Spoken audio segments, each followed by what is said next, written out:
The British Royal Navy has moved a key piece into place for modern naval air power, clearing the Thales Martlet, widely known as the lightweight multirole missile, for frontline service on the AW159 Wildcat. The decision follows a demanding series of live firings in UK waters and off Hyères with the French Navy, where crews demonstrated day and night engagements against aerial and surface targets in a multinational environment.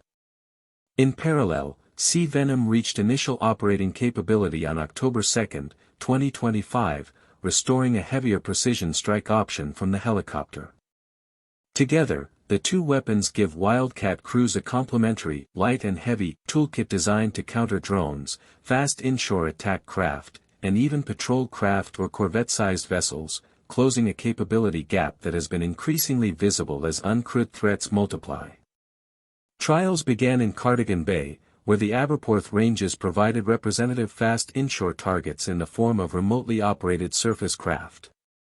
The detachment then shifted south to Exercise Wildfire with the French Navy, which generated sustained pressure through repeated releases of uncrewed systems against a defending task group. Wildcats flew with 5-round Martlet launchers, operating alongside French Panther and NH-90 helicopters and fixed-wing Rafale fighters to run full detect-to-neutralize sequences. 4 Martlets were fired and 4 direct hits recorded, 2 against small, agile Alba fixed-wing drones and 2 against fast-moving surface targets, including 1 at night in the Mediterranean. The numbers matter less than the context. These were not orchestrated showpieces but realistic evolutions intended to validate tactics, timing, and crew coordination in the kind of busy, coalition setting that defines most Royal Navy deployments. Martlet's technical profile explains why the fleet is prioritizing it for the gray zone between warning fire and heavyweight missiles. The weapon accelerates to roughly Mach 1.5, crucial when the window to shoot at a small, maneuvering target is measured in seconds. Its beam riding guidance allows the crew to steer a coded laser to the precise aim point all the way to impact, a method that maintains control amid background clutter around ports, straits and critical infrastructure. Integration on Wildcat is straightforward. A 5-cell launcher can be fitted under each wing, and the inner and outer stations can be mixed with Sea Venom when heavier effects are required. In Royal Navy workups on destroyers, typical engagement ranges for Martlet have been around 6 kilometers, long enough to whittle down a swarm before it forces a ship's close-in weapon systems to do all the work, yet short enough for timely cueing from the helicopter sensors and the task group's combat system.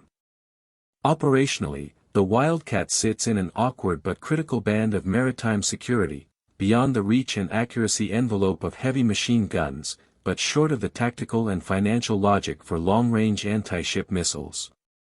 That is precisely the space where uncrewed aerial vehicles, quadcopters, and fast uncrewed surface vessels attempt to operate, probing defenses and seeking to saturate a ship's sensors and magazines.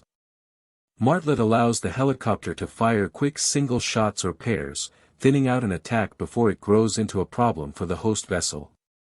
When Sea Venom is carried outboard, the crew can escalate to longer-range precision against patrol craft or small warships, extending the protection bubble of a convoy or carrier group without requiring the surface combatants to maneuver into riskier positions.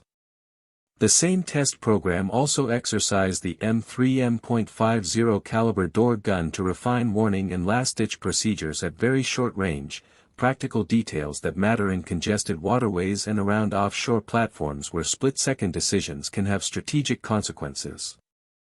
The multinational dimension of the Hyères phase is as important as the shooting results. Interoperability with French aviation assets, and the integration of Wildcats into a broader air maritime picture that included Rafales, improved the fidelity of the find, fix, track, target, engage, assess chain. Crews practiced deconfliction, cueing, and battle handovers under tempo, including at night. Those rehearsals turn into codified procedures and checklists, allowing squadrons to deploy with confidence that the same processes will work alongside allied ships and aircraft. For commanders, the payoff is confidence in layered defense that can be scaled and shared, rather than a boutique capability that only functions in scripted demonstrations. The capability news arrives with notable industrial and geopolitical movement.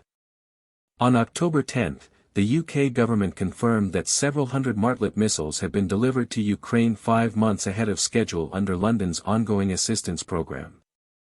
A day earlier, the UK announced a £350 million agreement to supply LMM to the Indian Army, a package projected to support about 700 jobs in Northern Ireland while deepening ties with a major Indo-Pacific partner. These developments underscore that Martlet is more than a niche naval munition. It is a family of effectors entering production at rates that match the demand curve shaped by proliferating uncrewed systems in multiple theaters. That demand curve is a defining feature of contemporary maritime security. From the Black Sea to the Red Sea and throughout the Indo-Pacific, navies are encountering a mix of cheap, numerous, and often expendable threats that stress traditional defensive architectures. Fixed, high-end interceptors and large anti-ship missiles are ill-suited to swarms of small targets that can be launched in pulses to draw fire and exhaust magazines. What fleets require is a middle layer of precise, affordable weapons that can be launched quickly, guided accurately in clutter, and carried in numbers aboard aircraft that can be vectored to the threat axis. Martlet's entry to service on the Wildcat fits exactly that template, while Sea Venom reintroduces credible reach against tougher craft without overcommitting ship-based missiles. For the Wildcat community, these steps mark a shift in the aircraft's operational identity. Long valued as a versatile sensor platform and scout, the helicopter now brings a practical, repeatable punch matched to the threats ships face most often on deployments. It can screen a convoy's flanks against fast boats, pick off quadcopters that threaten to spot for enemy fires, and complicate the calculus of hostile operators who rely on saturation tactics.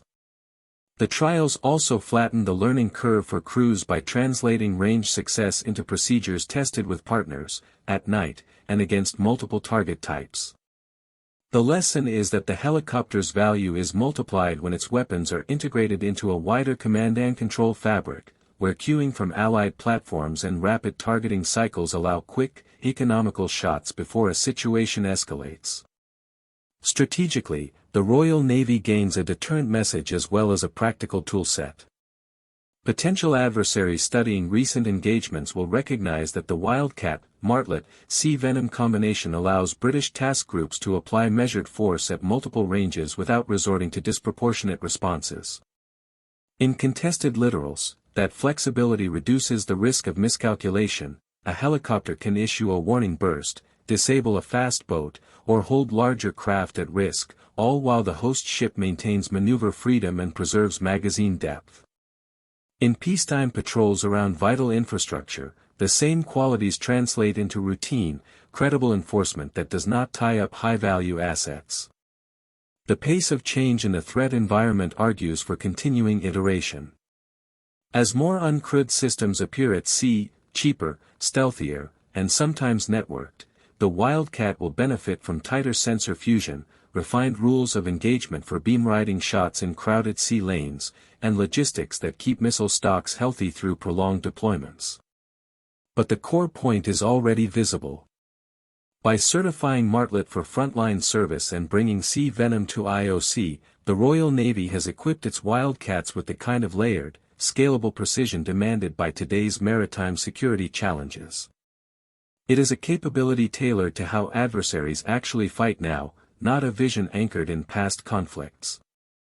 In an era where the first contact may be a buzzing quadcopter or a low-slung unmanned skiff sprinting toward a tanker, having a helicopter that can find, decide, and finish within seconds is not just useful, it is essential.